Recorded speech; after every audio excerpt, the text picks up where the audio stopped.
Hey there, Darklings and Queerdos. Welcome to another reading video. I threatened/warned you all that I'd be doing a few more of these, so thank you for coming back. Tonight, I'm not going to be reading from my latest book, which is Andalusia Dogs. It's now available everywhere on Kindle or Kindle Unlimited or in paperback, wherever you prefer to get your books. But tonight, I'm going to be reading from my book that I brought out last year as part of the Haunted Hearts collection, our first Haunted Hearts collection, and it is called Geist Fleisch. And rather than being set in Madrid in 1980, this one is set in Berlin at the end of 1932. A very, shall we say, interesting time in that city's history, both from a queer perspective and a broader historical one. But enough of that. Going to get into one of the sections of the book that I really like, and other people seem to really like it as well. So yeah, hope you enjoy. This is Geist Fleisch. Callum had been told to expect his client at midnight, like a cheap children's tale turned tawdry panty dropper. Not wanting to risk his promised 100 marks, Callum had donned his tightest white undershirt, rolling up the already short sleeves to show off the muscles of his arms. He dropped for some press-ups and a few other exercises before getting dressed, and now lazed barefoot in the room's comfortable armchair, legs spread, a cigarette between his fingers, waiting for midnight. Cinder-fucking-rella he was not. His shoulders tensed as he heard the loud bang of the front door, followed by heavy booted footsteps. Victor had given his client the front door key, better to avoid the prying eyes of their landlady, and it was not until the stranger reached Callum's door, indeed, he'd watched that beautiful English boy disappear through it previously, that a sharp rapping of knuckles on wood replaced the footsteps. "Come?" Callum hoped he had the accent right. In stepped a tall man in a trim dark suit, carrying a matching overcoat. His smooth hair was slicked back with wax that made it impossible to be sure of its true colour, and a clean shave heightened his sharp cheekbones and jaw. He looked Callum up and down, first with scrutiny, then with unabashed admiration. "Guten Abend. I did not expect us to be speaking German." A faint rumble in his stomach reminded Callum that he hadn't had dinner. Yes, that was absolutely the reason for it. No question. "I haven't learned much," he admitted, suddenly aware of his cigarette and stubbing it out on the ashtray he'd forgotten to empty. His client smiled kindly. "Good. I'm not paying for us to practice German." Callum nodded. "What do you want to do then? And it's 100 marks, up front, all right?" The man fixed him with a side-eye that somehow made him feel even more foolish. Victor was right. You've never done this, have you? Callum couldn't deny the relief he felt at knowing Victor hadn't painted him as a regular colleague. But still. "I know what I'm doing."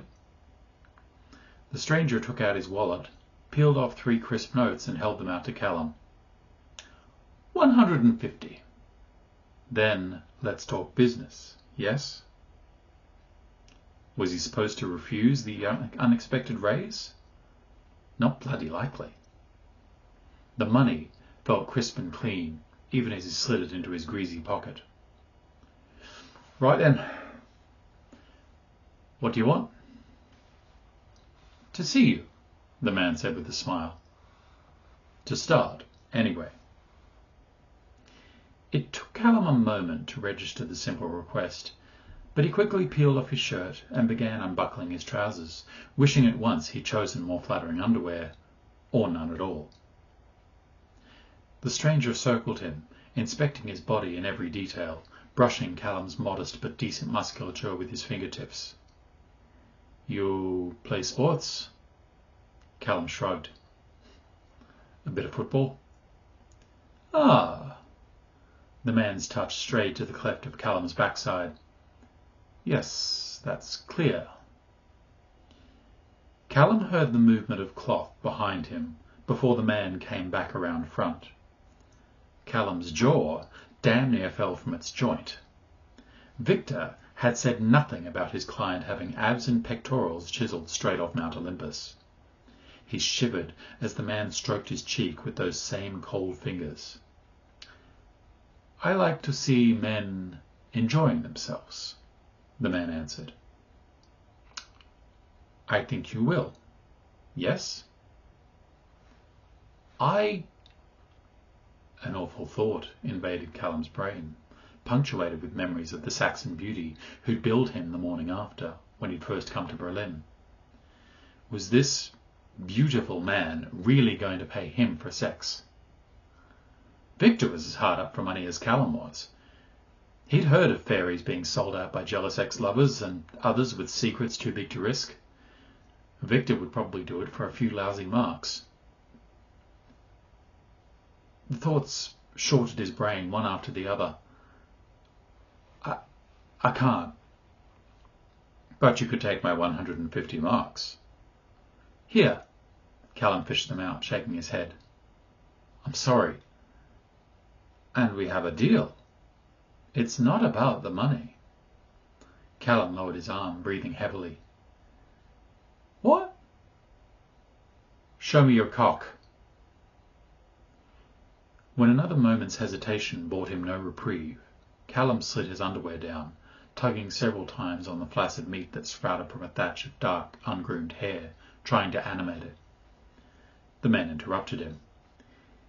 You don't like men. I do, he protested. Sorry, it's not you. I know that. The man rolled his shoulders, pushing out his powerful chest as he leaned back on Callum's bed, every muscle in his arms shaming Callum with its earnest showing off. Do you want to touch me? Swallowing his nerves, Callum accepted the invitation. But even the smooth flesh of the stranger's body couldn't wipe the images. I can suck you off. Perhaps we should talk instead. I think, my friend, that my body is not the most extraordinary thing you've seen during your stay in Berlin.